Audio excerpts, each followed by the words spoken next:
Good morning class. पिछली video में हमने चैप्टर 6 की 6.4 एक्सरसाइज कंप्लीट कर ली थी। आज मैं आपको नेक्स्ट एक्सरसाइज करा रहा हूँ 6.5। चैप्टर है ट्रायंगल्स। ठीक है, चलिए फर्स्ट क्वेश्चन में कह रहा है त्रिभुज की भुजाएं दी हुई हैं। इसने फर्स्ट क्वेश्चन में फोर्थ क्वेश्चन है और त्रिभुज की भुजाएं दे रखी हैं। कह रहा है ज्ञात कीजिए इनमें से कौन कौन से त्रिभुज समकोण त्रिभुज हैं और कर्ण की लंबाई भी लिखिए। तो फर्स्ट क्वेश्चन दिया हुआ है, इसमें 7 सेंटीमीटर दे रखी है एक भुजा, दूसरी है आपकी 24 सेंटीमीटर। ठीक है, और नेक्स्ट है आपकी 25 सेंटीमीटर और इसे हमें ज्ञात करना है। बताइए कि ये समकोण त्रिभुज है या नहीं है। और फिर समकोण त्रिभुज अगर ये ज्ञात हो जाएगा तो उस कंडीशन पे उसकी कर्ण की लंबाई भी हमें ज्ञात करनी है। अब समकोण त्रिभुज क्या होता है सबसे पहले मैं आपको बता देता हूं। ठीक है, समकोण त्रिभुज ये 90 डिग्री का होता है। ठीक है, जस्ट इसके सामने ये कर्ण होता है, ये लंब होता है, ये इसका आधार होता है। ठीक है, अब हमने एक पाइथागोरस प्रमेय पढ़ी थी कि सबसे बड़ी भुजा का वर्ग जो होता है, कंडीशन है ये समकोण त्रिभुज की, समकोण त्रिभुज में सबसे बड़ी भुजा कर्ण, यानी कि सबसे बड़ी भुजा कौन सी होती है? कर्ण। यानी सबसे बड़ी भुजा कर्ण का वर्ग शेष दोनों भुजाओं के वर्गों के योग के बराबर होता है। ये बच्चों किसी कंडीशन है, समकोण त्रिभुज की कंडीशन है कि सबसे बड़ी भुजा का जो वर्ग होता है वो शेष दोनों भुजाओं के वर्गों के योग के क्या होता है? बराबर आना चाहिए। अब सबसे बड़ी भुजा देखिए कौन सी है। 3 भुजा दे रखी हैं। पहली भुजा ए मान लीजिए 7 सेंटीमीटर है, दूसरी भुजा 24 सेंटीमीटर है और तीसरी भुजा हो गई 25 सेंटीमीटर। ये 3 आपकी साइड दे रखी है। अब सबसे बड़ी भुजा कौन सी है? 25। तो 25 का जो वर्ग होगा वो शेष दोनों भुजाओं के वर्गों के क्या होगा? योग के बराबर होगा। यानी कि सबसे बड़ी भुजा का वर्ग है c²। ठीक है, और वो इन दोनों भुजाओं के a का स्क्वायर के और b के स्क्वायर की क्या होनी चाहिए? बराबर आनी चाहिए। अगर ऐसी कंडीशन दोनों बराबर हो जाएंगे तो हमारा ये क्या बन जाएगा? समकोण त्रिभुज की भुजाएं बन जाएगी। तो हम कह सकते हैं कि ये समकोण त्रिभुज होगा। तो c की जगह c की वैल्यू रख दीजिए 25 का स्क्वायर, a हो गया आपका 7 का स्क्वायर और b हो गया 25 का स्क्वायर।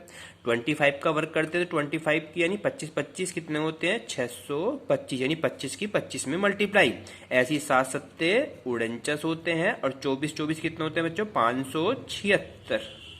ठीक है, 625 एजीटी सखा, दोनों को प्लस करेंगे तो ये कितना हो गया? 625। अब देखिए दोनों वैल्यू आपस में क्या आ गई? इक्वल आ गई। यानी हमने क्या सिद्ध कर दिया कि सबसे बड़ी भुजा का वर्ग शेष दोनों भुजाओं के वर्गों के योग के क्या हो रहा है? बराबर हो रहा है। अतः ये तीनों क्या होंगी आपकी? दिया गया त्रिभुज समकोण त्रिभुज है।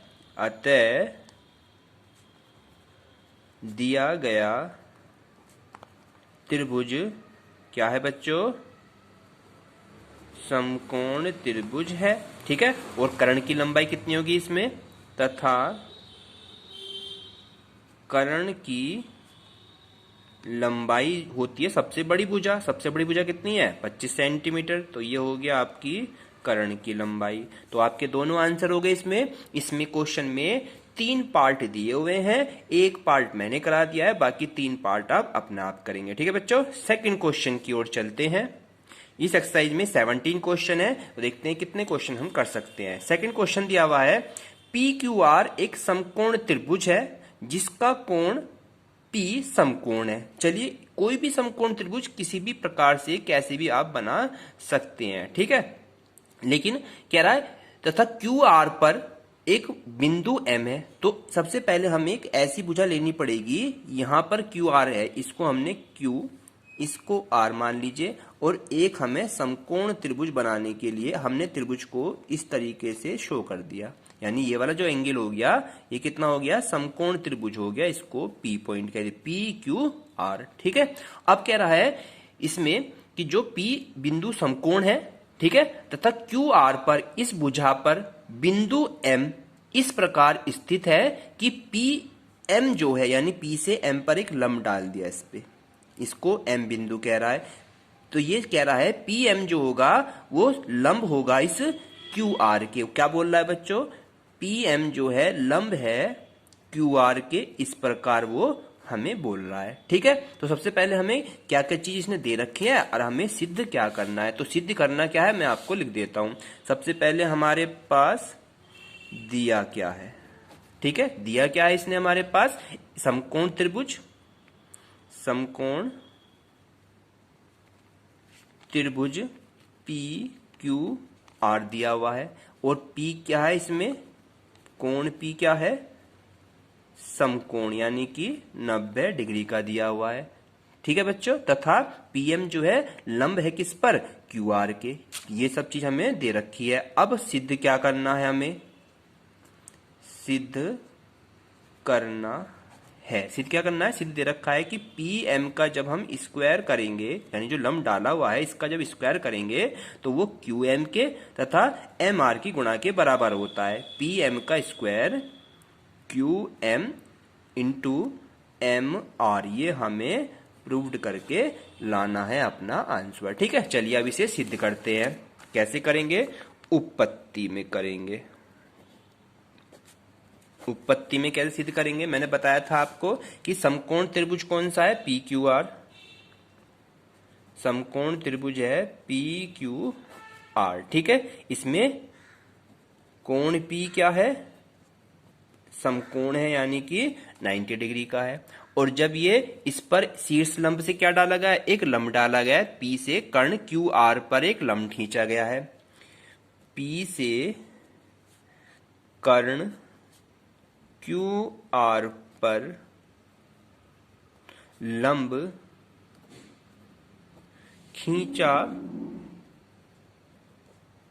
गया है। जब हम लंब खींचेंगे तो त्रिभुज एक तो हो गया हमारे पास पी क्यू आर, एक तो हो गया त्रिभुज पी क्यू आर। ठीक है, एक त्रिभुज कौन सा हो गया, ये वाला आर पी एम, एक ये छोटा वाला त्रिभुज हो गया, एक ये पूरा बड़ा वाला, दोनों आपस में क्या होंगे, समरूप त्रिभुज होंगे। तो लिख देंगे इसलिए त्रिभुज पी क्यू एम, त्रिभुज पी क्यू एम जो है समरूप होगा, क्या होगा बच्चों, वो समरूप होगा त्रिभुज किसके, आर पी एम के, आर पी एम के।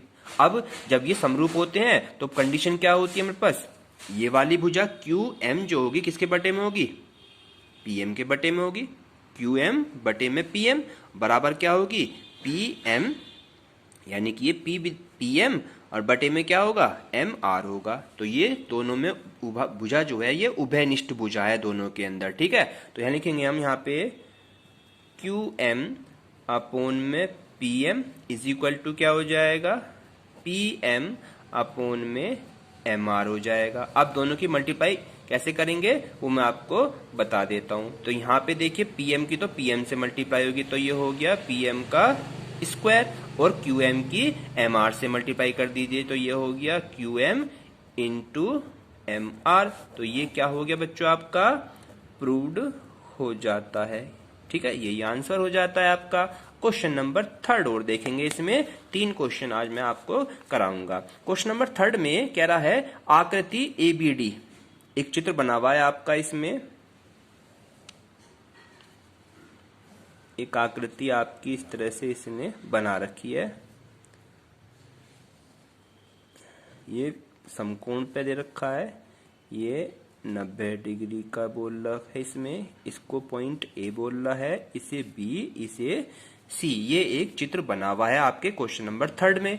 और हमें दिया क्या क्या है इसने बच्चों, वो दिख देते हैं। पहले दिया है त्रिभुज ए बी डी, ये जो है ए बी और ये आपका डी पॉइंट है। त्रिभुज ए बी डी, त्रिभुज ए बी डी में त्रिभुज ABD में आपका एंगल ऑफ DAB, जो ये पूरा एंगल है, ये कितना है, 90 डिग्री का है। कोण DAB कितना है, 90 डिग्री है। और ये जो भुजा AC है, ये इस B पर क्या है, लंब है। AC भुजा जो है लंब है किस पर, BD पर लंब है। ये सब चीज दिया हुआ है। अब नंबर 2 बात आती है, सिद्ध क्या करना है। सिद्ध इसमें 3 पॉइंट करने हैं। पहला पॉइंट सिद्ध करना है हमें कि जो AB का स्क्वायर होगा, AB का जो स्क्वायर होगा वो क्या होगा, BC के इंटू BD के गुणा के बराबर होगा। BC इंटू BD की, एक तो ये लाना है आंसर। दूसरे पॉइंट में क्या लाना है आंसर हमें बच्चों, AC का जो स्क्वायर होगा BC के गुणा होगा DC के। और तीसरा पार्ट लाना है हमें प्रूव करके कि AD का जो स्क्वायर होगा वो BD गुणा CD के बराबर होगा। ये 3 पॉइंट में हमें सवाल को सोल्व करना है। तो स्टार्ट करते हैं सवाल को। देखिए, सबसे पहले हम यहाँ पे इसकी उत्पत्ति को कैसे लिखेंगे वो मैं आपको बता देता हूँ। प्रूव करने से पहले हम इसकी उत्पत्ति को कैसे करेंगे। त्रिभुज ABD आ जाओ, ABD में त्रिभुज ABD में लेते हैं, ठीक है। इस ABD में कौन सा एंगल बड़ा है, DAB 90 डिग्री है। एंगल ऑफ DAB हमारा कितना है बच्चों, 90 डिग्री दिया हुआ है, ठीक है, ये हमें ज्ञात है। और त्रिभुज ABD समकोण है। त्रिभुज ABD क्या है, समकोण त्रिभुज है। समकोण है यानी कि जिस पर AC लंब है BD के। और जब AC लंब होता है BD के, AC लंब है BD के, AC क्या है, लंब है BD के, क्योंकि त्रिभुज ABD जो है क्या है, समकोण है, एक समकोण त्रिभुज है। अब जब ये समकोण होता है तो उस कंडीशन पे त्रिभुज ABC जो होगा वो समरूप होगा किसके, DBA के। ये छोटा त्रिभुज इस बड़े त्रिभुज क्या होगा, समरूप होगा। नेक्स्ट लाइन में चलते हैं। इसलिए क्या होगा, इसलिए त्रिभुज ABC जो होगा समरूप होगा त्रिभुज DBA के, ठीक है, पहली कंडीशन होगी। इसी प्रकार दूसरा होगा, और दूसरी कंडीशन में क्या होगा, त्रिभुज DAC जो है, त्रिभुज DAC जो ये वाला DAC जो होगा वो किसके समरूप होगा, DBA के होगा। यानी अब की बार ऐसे ले लेंगे, DBC जो होगा त्रिभुज DAC जो होगा वो क्या होगा बच्चों, समरूप होगा त्रिभुज किसके, DBA के, DBA के। और तीसरी कंडीशन पे क्या होगा आपका, त्रिभुज ABC जो होगा वो समरूप होगा त्रिभुज DAC के, ठीक है। ये तीनों कंडीशन हमने यहाँ पे बना ली पहले उत्पत्ति में। अब इसको फर्स्ट क्वेश्चन में हमें प्रूव करके लाना है। तो क्यों यहाँ पे हमने क्या चीज सिद्ध करी अभी, कि त्रिभुज ABC जो है, त्रिभुज ABC जो है समरूप है किसके, त्रिभुज DBA के। ये हमने पहली वाली लाइन में प्रूव किया है। और जब त्रिभुज ABC DBA के क्या है, समरूप होता है, तो त्रिभुज ABC ले लो व त्रिभुज DBA ले लो। देखिए त्रिभुज ABC कौन सा है, त्रिभुज ABC, और त्रिभुज DBA में आ जाओ। तो इसमें क्या कंडीशन हो जाएगी, त्रिभुज ABC DBA जब लेंगे तो हमारा कंडीशन है कि भुजा BC जो होगी बटे में होगी भुजा AB, ठीक है। ऐसी भुजा AB जो होगी बटे में कौन सी भुजा होगी, BD होगी। कंडीशन समझ में बच्चों आपको। तो भुजा BC जो होगी, भुजा BC जो होगी किसके बटे में होगी, AB के होगी। और दूसरी भुजा AB जो होगी वो भुजा किसकी होगी, BD की होगी। बिल्कुल आप क्रॉस मल्टीप्लाई, इसकी क्रॉस इधर, इसकी क्रॉस इधर, तो AB की AB से क्रॉस होगी तो कितना हो गया, AB का स्क्वायर हो जाता है। और यहाँ पे रह गया BC इंटू BD। ये हमारा क्या हो गया, फर्स्ट वाला प्रूव्ड हो जाता है, ठीक है बच्चों। बिल्कुल सेम एज इट इसका सेकंड पार्ट है। सेकंड पार्ट में भी हमने अभी दूसरा प्रूव करा कि त्रिभुज ABC जो है समरूप है किसके? त्रिभुज DAC के। ये सेकंड पार्ट में प्रूव करा था अभी हमने यहाँ पे, ठीक है। तो अब सेकंड पार्ट के लिए करेंगे बिल्कुल सेम एज इट इज। तो यहाँ पे क्या हो जाएगा, इस त्रिभुज, ये वाला त्रिभुज और ये त्रिभुज समरूप है, तो इसलिए क्या होगा कि जो AD वाली भुजा है वो बटे होगी BD के, और CD वाली भुजा होगी बटे में AD के। AD क्रॉस AD में करेंगे तो क्या हो जाएगा, AD का स्क्वायर, और यहाँ क्या हो जाएगा BD इंटू CD। ये हमारा सेकंड वाला प्रूव हो जाता है, ठीक है। अब आता है थर्ड पार्ट। थर्ड पार्ट में त्रिभुज DAC जो है समरूप आया है किसके, त्रिभुज DBA के। अब इस कंडीशन में तुलना करेंगे तो इसलिए AD जो होगा बटे में BD और CD जो होगा बटे में AD होगा। तीनों कंडीशन को मैंने अभी ऊपर यहाँ पे वेरीफाई कराया आपको। तो AD क्रॉस AD से करेंगे तो कितना हो जाएगा बच्चों, AD का स्क्वायर और BD इंटू CD हो जाएगा। तो BD क्रॉस CD हो गया। ये आपका थर्ड B पॉइंट समझ में आ जाता है, ठीक है। इस तरीके से तीनों क्वेश्चन हमारे थर्ड के तीनों पार्ट मैंने प्रूव कर दिए हैं। जब आप अपने सामने बुक्स रखेंगे, बुक से करेंगे तो आपको ये क्वेश्चन क्लियर हो जाएगा। कल मैं इसके नेक्स्ट क्वेश्चन स्टार्ट करूंगा। इसी बड़े क्वेश्चन को अपने ध्यान से करेंगे। Thank you.